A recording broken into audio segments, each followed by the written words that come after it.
ఓం మహాగణాధిపతయే నమః. ఓం గురుభ్యో నమః. ఓం శ్రీమాత్రే నమః.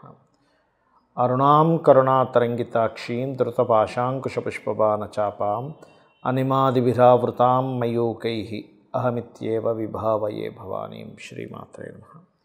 ప్రేక్షకులకి లలితాంబిక అమ్మవారి యొక్క అనుగ్రహం పరిపూర్ణంగా కలగాలని మనస్ఫూర్తిగా కోరుకుంటూ మనం ఈరోజు గురువు యొక్క మార్పు, మనం ఆల్రెడీ ఈ విశ్వవసునామ సంవత్సరంలో 3 రాసులు మారుతున్నారని చెప్పుకున్నాము. తద్వారానే కాస్త ప్రజల మీద దాని యొక్క ఎఫెక్ట్ పడడము, మైగ్రేషన్ అవ్వడము, రకరకాల దేశాల నుంచి రకరకాల దేశాలకు మార్పులు చెందడం, పెద్ద మొత్తంలో జనాలందరూ కూడా మారిపోవడం అనేది జరుగుతుంది. దేశాల నుంచి వచ్చేయడం, మారడం అనేటువంటి మనం ఆల్రెడీ చెప్పుకున్నాం. అయితే మరి ఈసారి ఈ గురువు యొక్క గోచారం, మిథునంలో ఉన్నటువంటి గురువు ఏ తేదీల్లో మనకి అతిచారం మూలంగా కర్కాటకంలోకి ఎప్పుడు వస్తున్నాడు, అక్కడ మళ్ళీ వక్రించి మళ్ళీ ఎప్పుడు మళ్ళీ మిథునంలోకి వెళ్తున్నాడు, మళ్ళీ వస్తున్నాడు. అంటే ఇక్కడ ఏమిటంటే, ఇక్కడ మీరు గమనించినట్లయితే 18/10/2025 నుంచి, అంటే ఈ నెల 18వ తేదీ నుంచి గురువు మార్పు జరగనుంది కర్కాటకంలోకి. 18వ తేదీ వచ్చినటువంటి గురువు 12 నవంబర్ 2025కి వక్రిస్తున్నాడు కర్కాటకంలో. వక్రించి ఆ వక్రగతిలో వెనక్కి వెళ్తూ కూడా 5/12/2025కి మీకు వెరీ క్లియర్లీ మిథునంలోకి వెళ్ళిపోతాడు. మిథునంలో వక్రగతిలోనే ఉంటూ ఆ వక్రగతిని కంప్లీట్ చేసుకోవడం 11/3/2026కి వక్రగతి పూర్తవుతుంది. వక్రగతి పూర్తి అయిన తర్వాత మరలా 2/6/2026కి, అంటే నెక్స్ట్ ఇయర్ జూన్ 2వ తేదీకి కంప్లీట్గా మరలా కర్కాటకంలోకి వస్తాడు. అంటే ఏమిటి, ఈ 5 మార్పులు, గురువు మార్పుల వల్ల ఏ భావాలు, ఏ రాసుల వారికి ఏ భావాలు ఎఫెక్ట్ అవ్వనున్నాయి, ఏ విషయంలో మీరు జాగ్రత్తగా ఉండాలనేటువంటి అంశాలు చెప్తుంది. నేనైనప్పటికీ కూడా చెప్పిస్తుంది సాక్షాత్ లలితా అమ్మవారిగా భావిస్తూ తెలుసుకుందాం. ముందుగా మేషం వారికి ప్రస్తుతం గురువు 3వ స్థానంలో ఉన్నాడు. 4వ భావంలోకి మారనున్నాడు. ఎప్పటి నుంచి అని తీసుకుంటే 18వ తేదీ అక్టోబర్ 2025 నుంచి. తద్వారా ఏం జరుగుతుంది, ఏమని 4లో ఉన్నాడు ఉచ్చస్థితి అంటే, మీ మేషలగ్నానికి శుభుడు కాబట్టి ఉద్యోగ సంబంధించిన విషయంలో మంచి ఫలితాలు ఇస్తాడు, అందులో ఎటువంటి సందేహం లేదు. ఉద్యోగ అభివృద్ధి చాలా బాగుంటుంది మీకు మేషం వారికి కర్కాటకంలోకి వెళ్ళినప్పుడు. అయితే దాని కూడా స్పెసిఫిక్ పీరియడ్ ఉంది, ఎందుకంటే అందులోకి అత్యాచారంలో వెళ్ళినటువంటి గురువు వక్రిస్తాడు. ఎప్పటి నుంచి వక్రిస్తాడు, 12 నవంబర్ 2025 నుంచి వక్రిస్తాడు. కాబట్టి మీరు ఏదైనా ఉద్యోగ సంబంధించిన అవకాశాలు ప్రధానంగా ఇక్కడ ఈ యొక్క 22 రోజులు, 24 రోజులు చాలా అనుకూలంగా ఉంది. 24 రోజులు కాబట్టి ఈ 24 రోజులు చాలా ప్రీషియస్. మరి దాని తర్వాత ఏమవుతుంది అంటే, గురువు ఎప్పుడైతే వక్రగతిలో ఏర్పడ్డాడో ఆ వక్రగతిలో 12 నవంబర్ 2025 నుంచి వక్రించినటువంటి గురువు 5/12/2025కి రిటర్న్ అవుతున్నాడు. ఎప్పుడు రిటర్న్ అవుతూ కుంభంలో దీంట్లోకి వెళ్ళిపోతాడు, మిథున రాశిలోకి వెళ్ళిపోతాడు. తద్వారా ఏమిటంటే 9వ స్థానాన్ని చూసేటువంటి గురువు ప్రత్యేకంగా ఉపనయనాది సంస్కారాలు ఎవరైనా చేసుకోవాలి అని అనుకుంటే కనుక మేషం వారికి ఇది చాలా చక్కటి సమయం. మిథునంలో ఉన్నాడు, ఇప్పుడు కూడా మిథునంలో ఉన్నాడు 18వ తేదీ వరకు. సో 18వ తేదీ వరకు ఎవరైనా ఉపనయనాది సంస్కారాలు చేసుకోవడానికి కూడా బాగుంటుంది, అందులో ఎటువంటి సందేహం లేదు. కాకపోతే ఈ గురువు మీకు మిథునంలో ఉన్న, కర్కాటకంలో ఉన్న, వక్రించున్న, అతిచారంలో ముందుకు వెళ్ళినా ఇన్వెస్ట్మెంట్స్కి మంచివాడు, అందులో ఎటువంటి సందేహం లేదు. ఎందుకంటే ఇక్కడ శని వక్రించున్నాడు 12వ స్థానంలో, గురువు కూడా ఈ అతిచారాల్లోని వక్రాల్లోని కర్కాటక మిథున రాశిలో సంచరిస్తున్నాడు. ఇక మనకి వక్రగతి పోవడం అనేటువంటిది 11/3/2026. ఇప్పుడు మిథునంలో వక్రించినప్పుడు ఏమవుతుంటుందంటే, కొన్ని అగ్రిమెంట్స్ విషయంలో కొంచెం తేడా వస్తూ ఉంటుంది. ఇదిగో చేద్దాం అనుకుని మళ్ళీ వెనక్కి రావడం, ముందుకు వెళ్ళడం జరుగుతూ ఉంటుంది. కానీ అదే బుధుడు కనుక వక్రగతి పోయింది అంటే, మనకి 11/3/2026 నుంచి వక్రగతి పోతుంది చెప్పాలంటే. సో అలా అవడం వల్ల అక్కడి నుంచి చాలా మటుకు మీకు ఉపనయన సంస్కారాలకి బాగుంటుంది, ఏదైనా అగ్రిమెంట్ చేసుకోవడానికి బాగుంటుంది, ఏదైనా కూర్చొని మాట్లాడుకోవడానికి కూడా చాలా చక్కటి ఫలితాలు ఇస్తాడు అక్కడ గురువు, గుర్తుపెట్టుకోండి. అయితే ఈ గురువు ఎప్పుడైతే కర్కాటకంలోకి వెళ్తాడో, ఈ 2వ తేదీ 6వ నెల 2026 నుంచి ప్రత్యేకంగా ఇక్కడ ఇచ్చేటువంటి రిజల్ట్స్ ఏవైతే ఉంటాయో, ఇది కొంచెం ఉద్యోగంలో ఎదుగుదలతో పాటు కొంత మార్పు కూడా ఇవ్వనున్నాడు. మరి మీ జన్మజాతకంలో కనుక గురువు బలహీనంగా ఉన్నట్లయితే మీరు దత్తపారాయణం చేయండి, శనగలు దానంగా ఇవ్వండి.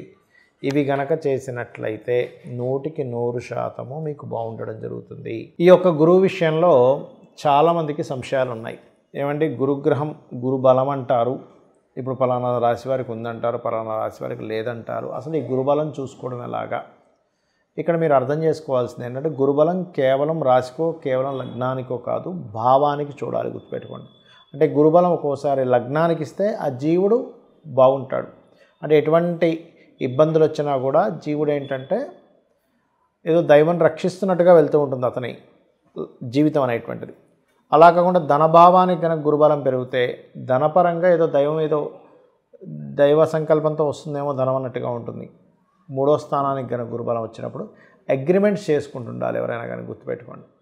ఆ రకంగా 4వ భావానికి గురుబలం వచ్చినప్పుడు మీరు ఏదైనా ఒక ప్రాపర్టీ కొనుగోలు చేయడానికి, వాహనం కొనుగోలు చేయడానికి, ఏదైనా ఒక విషయాన్ని అంటే చూడండి, మనం ఏదైనా ఒక కంపెనీ స్టార్ట్ చేస్తున్నాం, 4వ భావానికి గురుబలం రావాలి. 5వ భావానికి గురుబలం వచ్చినప్పుడు సంతానం కోసం చేసే ప్రయత్నాలు, ఇవాళ రేపు చూడండి IVFలు IUIలు చేయించుకుంటూ ఉన్నారు. అటువంటి విషయాల్లో 5వ భావానికి గురుబలం వచ్చినప్పుడు బాగుంటుంది. 6కి గురుబలం వస్తే లోన్స్ లభిస్తాయి. గుర్తుపెట్టుకోండి. 7వ స్థానానికైతే అప్పుడు వివాహం కోసం చూసుకోవాలి. అందరూ ఏం చేస్తారు, గురుబలం ఉంది వివాహం చేసేస్తారు. కానీ అలా కాదు. 7వ భావానికి కానీ శుక్రుడికి కానీ కుజుడికి కానీ ఆ రకంగా గురుబలాన్ని చూసుకోవాలి.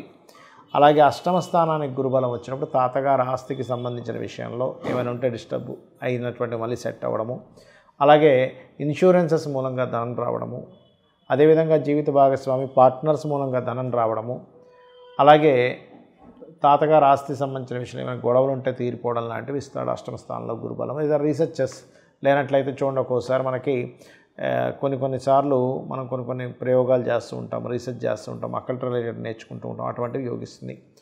9వ స్థానానికి కానీ 9వ అధిపతికి కానీ గురువుకే గురుబలం వచ్చినప్పుడు, అంటే గోచారంలో ఉండేటువంటి గురువు వీళ్ళ జన్మజాతకంలో ఉండేటువంటి గురువుతో కనెక్టివిటీస్ ఉంటాయి.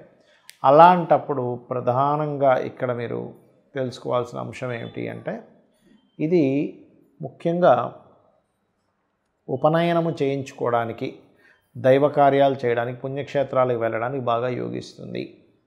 అలాగే 10వ స్థానానికి కనుక గురుబలం వచ్చినట్లయితే ఉద్యోగ అభివృద్ధిని ఇస్తుంది. లాభస్థానానికి అయితేనేమో వ్యాపార అభివృద్ధిని, ఈ ఇంట్లో ఒక్కోసారి చూడండి ఏ శుభకార్యం జరగట్లేదు, ఎటువంటి సక్సెస్ లేదు అనుకునేటువంటి వారికి లాభస్థాన గురుబలం మంచిది. అయితే ఇక్కడ 12వ స్థాన గురుబలం కనుక పెరిగినట్లయితే కొన్ని పుణ్యకర్మలు చేయడానికి, విదేశాలు వెళ్ళడానికి బాగుంటుంది. అయితే ఇక్కడ ఈ విషయంలో మీ యొక్క గురువు ఎలా ఉన్నాడు, ముందుగా మీ జాతక చక్రంలో గురువు బలంగా ఉన్నాడో బలహీనంగా ఉన్నాడో తెలుసుకోండి. తద్వారా ఆ బలం పెరగడానికి గంధముతో భగవంతుని పూజించడము, గోవులకి అరటికాయలు పెట్టడం చేయండి. అలాగే మీకు గురువు శుభుడా పాప 2 లగ్నాలు ఉంటాయి, గురువర్గ లగ్నాలు, శనివర్గ లగ్నాలు. గురువర్గ లగ్నాలు అంటే మేషము, కర్కాటకము, సింహము, వృశ్చికము, ధనుర్మీన లగ్నాలు గురువర్గ లగ్నాలు.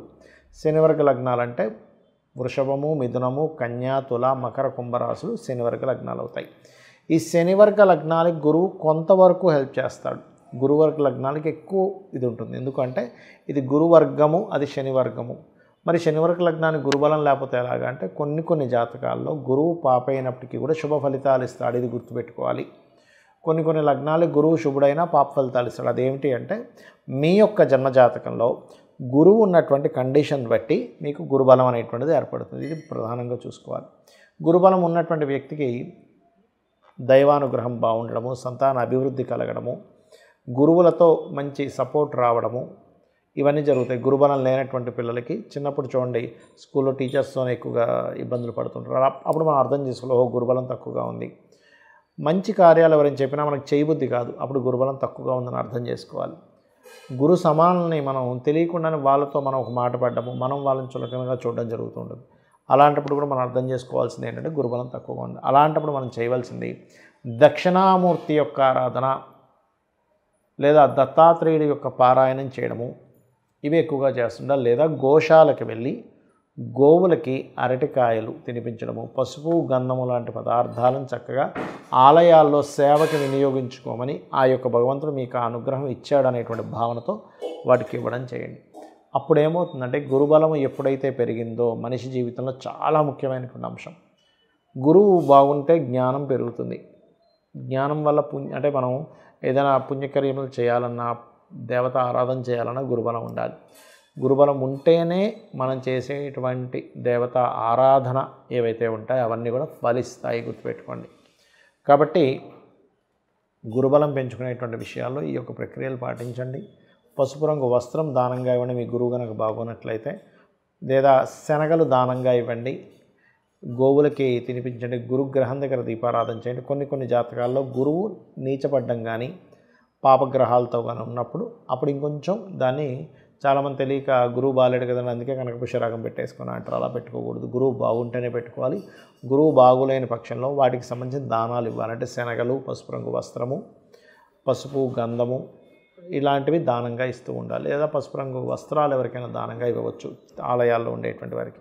తద్వారా మీకు గురువు ఇచ్చేటువంటి నెగటివ్ రిజల్ట్స్ తగ్గుతాయి, పాజిటివ్ రిజల్ట్స్ అనేటువంటివి పెరుగుతాయి. గుర్తుపెట్టుకోండి. ఇలా చేయండి, అన్ని విధాలా మీకు బాగుంటుంది. శ్రీమాత్రే నమః.